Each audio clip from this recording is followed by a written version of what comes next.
The Order of the Knights Templar emerged in Europe in the 12th century, dedicated to the protection of Christian pilgrims traveling to the Holy Land, facing dangers such as bandits and hostile forces. Founded in 1119, the order quickly gained support, with privileges granted by nobles and the Pope himself, who authorized them to act with a certain autonomy, free from the jurisdiction of local bishops, within a few years. The Templars grew in number and influence, becoming one of the richest and most powerful institutions in medieval Europe. With properties, fortresses, and significant political influence in several regions of the continent, Portugal played a unique role in this history. The country was in the midst of the Reconquista process, and the Templars were seen as valuable allies. In Portugal, they not only found friendly territory, but were welcomed with great enthusiasm, as their presence was considered essential in the fight against the Muslim forces that still controlled part of the Iberian Peninsula. From an early age, the Templars received lands and benefits from the first Portuguese king, Afonso Henriques, who preceded, in addition to admiring the order, saw it as strategic support in the defense of the emerging kingdom. The city of Tomar, which to this day is a symbol of Templar influence in Portugal, was offered to the order, and became an important center of operations over time. Templar influence extended on several fronts. In addition to contributing to the security of the territory, the Templars helped boost the economy, promoted agricultural techniques, and developed infrastructure, such as bridges and roads, essential for a growing kingdom. Friends. Henriques, when consolidating his kingdom and seeking to expand Christian territory, quickly realized the strategic value of the Knights Templar. The order, made up of trained and highly disciplined religious warriors, represented a distinct fighting force with deep loyalty and battle experience gained during the Crusades. This combination of devotion and military skill attracted the king, who saw in the Templars an alliance capable of strengthening his campaigns against the Muslim forces still present in the Iberian Peninsula. In return for military support, Afonso Henriques offered the Templars strategic lands and castles, often located in recently conquered regions. Close to the battlefront lines, among these concessions, one of the most important was that of the territory of Tomar, where the Templars established their main base in Portugal, with the construction of Tomar Castle in 1160. This region became a central point of the Templar presence in the country. The castle was not just a fortress, but a symbol of the Templars' role in defending and expanding the kingdom. In addition to Tomar, the Templars received other lands throughout Portuguese territory, being charged with protecting and developing these regions. With the support of the order, Afonso Henriques managed to strengthen the kingdom's defenses, establishing a network of fortresses along the Tagus River and in other strategic areas. This guaranteed greater security for Portuguese territory, allowing the kingdom to expand its borders. Over time, Portugal stood out as one of the main Templar refuges in Europe. Unlike other regions where the order was viewed with suspicion in Portugal, they were respected and valued. The alliance with Afonso Henriques and his successors made Portugal the first European kingdom, where the Templars established themselves in a solid and lasting way.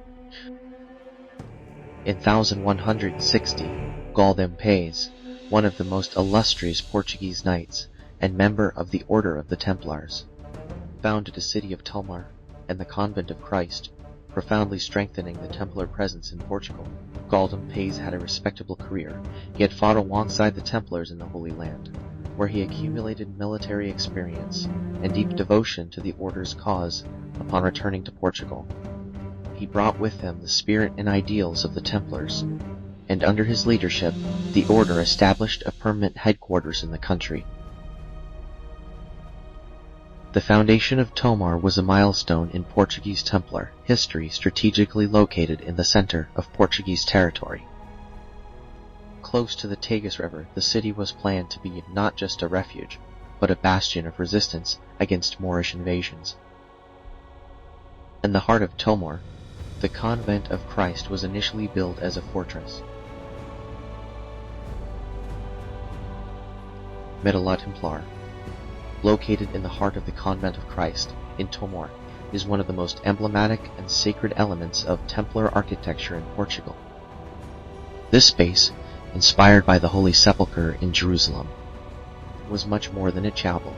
It was the spiritual center of the Knights, a place where they dedicated themselves to prayers and rituals that strengthened their faith and commitment to the order. The circular structure of the Sharola, similar to the building in Jerusalem, recreated an environment that transported the Templars to the spirit and ideals of the Holy Land, reinforcing the sense of spiritual mission. For Portugal, Sharola was not just a religious space, but a spiritual link with Jerusalem. At a time when the Templar Order had a sacred mission to protect pilgrims and fight for the faith, the Sharola symbolized this connection with the sacred city and the values they defended. Along Portugal's borders, the Knights Templar erected a series of castles designed to protect the country from attacks by Moorish forces, consolidating the newly conquered territory and reinforcing the security of the defense lines. Among these fortresses, Almirall Castle stands out as one of the most emblematic works of Templar military architecture. Located on a small island in the middle of the Tagus River, the castle takes advantage of its strategic position to exercise control over the region and prevent enemies from passing through Almirall Castle. With its high towers and imposing walls, it illustrates the typical style of Templar architecture, where military functionality and religious symbolism meet. The sturdy walls and isolated location gave the castle an aura of inaccessibility, reflecting the strength and determination of the Templars to defend their faith and territory. In 1312, the Templar Order faced a tragic fate when Pope Clement V, under pressure from the French king, Philip IV, officially decided to abolish the order. The extinction was driven by accusations of heresy and corruption, which led to the arrest and execution of many Templars in Europe. However, in Portugal, King Dinis, aware of the importance and legacy of the Templars for the security and formation of his kingdom, sought a solution that would preserve this heritage. In 1319 D, Dinis founded the Order of Christ, which not only inherited the assets and lands of the Templars, but also their spiritual and military mission. This new order was conceived as a means of keeping the spirit of the ancient Templar order alive, adapting to the new political and religious context of the time. The Order of Christ thus became a symbol of continuity, allowing the Templar ideals of protecting the Christian faith and supporting the Crusades to be preserved under a new identity. The creation of the Order of Christ not only ensured the continuity of Templar properties in Portugal, but also ensured that many former Templars could continue to serve in a new context. King Dinis attributed a fundamental role to the new order in Portuguese maritime expansion, promoting the great navigations that would lead to significant discoveries and conquests in the following centuries. The Order of Christ became one of the main institutions that supported the expeditions of Portuguese navigators, uniting the Templar legacy with the new era of maritime exploration. Furthermore, the Order of Christ played a crucial role in Portugal's religious history, maintaining their spirituality and chivalric tradition of the Templars. With the construction of new convents and churches, the order became a center of power and influence in Portuguese society, linking the Templar past with a promising future. Today we find Templar symbols throughout Portugal. Many castles and churches display the Templar cross. Remembering the presence and importance of the order, the mystique that surrounds the Templars still arouses fascination and admiration. The Templars were guardians of knowledge and spirituality, and many of their beliefs blended with Portuguese traditions. Legends of hidden treasures and sacred sites still fuel the imagination of those who visit these castles. Portugal was not just a refuge for the Templars. It was the place where his legacy flourished and transformed. From medieval castles to great navigation, the Templar spirit remained alive, marking the country's history. Thus Ures. The memory of the Templars survived in Portugal, not as a distant echo, but as a vital force that shaped national identity. The Order of Christ not only rescued the Templar heritage, but also became an integral part of Portugal's history.